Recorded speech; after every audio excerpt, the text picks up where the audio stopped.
Brought to you by Penguin.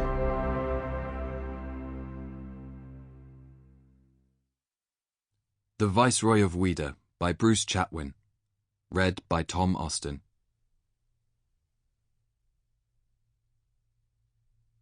Beware and take care of the bite of Benin. Of the one that comes out, there are 40 go in. Slayer's Proverb. 1. The family of Francisco Manoel da Silva had assembled at Ouidah to honour his memory with a requiem mass and dinner. It was the usual suffocating afternoon in March. He had been dead 117 years. The Mass was said in the Cathedral of the Immaculate Conception, a stuccoed monument to the more severe side of French Catholicism that glared across an expanse of red dirt at the walls, the mud huts and trees of the python fetish. Turkey buzzards drifted in a milky sky. The metallic din of crickets made the beat seem worse. Banana leaves hung in limp ribbons. There was no wind.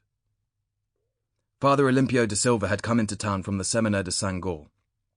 A white-haired presence in a crimson cassock, he stood on the south steps surveying his relatives through steel-rimmed spectacles and swivelling his luminous bronze head with the authority of a gun turret. Not only a priest, but an ethnographer by calling, he had attended the lectures of Bergson and Marcel Mauss at the Sorbonne, had published an intricate volume, Le Sacrifices Humains chez le Fond, and was unable to begin a sentence without a qualifying adverb. Statistiquement. Morphologiquement. Gravelly organ music floated by. The organist had a limited range of chords. The Da Silvas had come from Nigeria, from Togo, from Ghana, and even from the Ivory Coast. The poor had come by bus and taxi.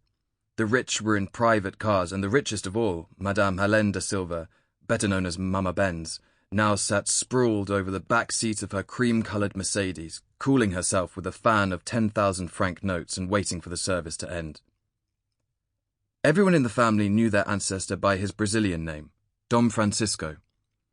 He came from San Salvador da Bahia in 1812, and for over 30 years was the best friend of the King of Dahomey, keeping him supplied with rum, tobacco, finery, and the Long Dane guns which were made not in Denmark but in Birmingham. In return for these favours, he enjoyed the title of Viceroy of Ouidah, a monopoly over the sale of slaves, a cellar of Chateau Margaux, and an inexhaustible seraglio of women. At his death in 1857, he left 63 mulatto sons and an unknown quantity of daughters, whose ever-darkening progeny, now numberless as grasshoppers, was spread from Luanda to the Latin Quarter. Yet, among those who gathered in the square, only 5 had travelled to Europe, and none to the Americas. Turbaned ladies hobbled towards the cathedral, scuffing the dust with feet too splayed and calloused to admit the wearing of shoes. Their cottons were printed with leaves and lions and portraits of military dictators. They hauled themselves into the teak pews. Little girls tripped about in frilly dresses. Their hair was balkanized into zones, each zone twirled up in a tinselled plait. Their brothers wore tight pants and shifted from foot to foot, holding, but not wearing, the red-starred caps of the jeunes militants. The younger men were in national costume, the old men in suits of white duck or faded khaki. The lives of the older Da Silvas were empty and sad. They mourned the slave trade as a lost golden age, when their family was rich, famous, and white. They were worn down by rheumatism and the burdens of polygamy. Their skin cracked in the harmattan.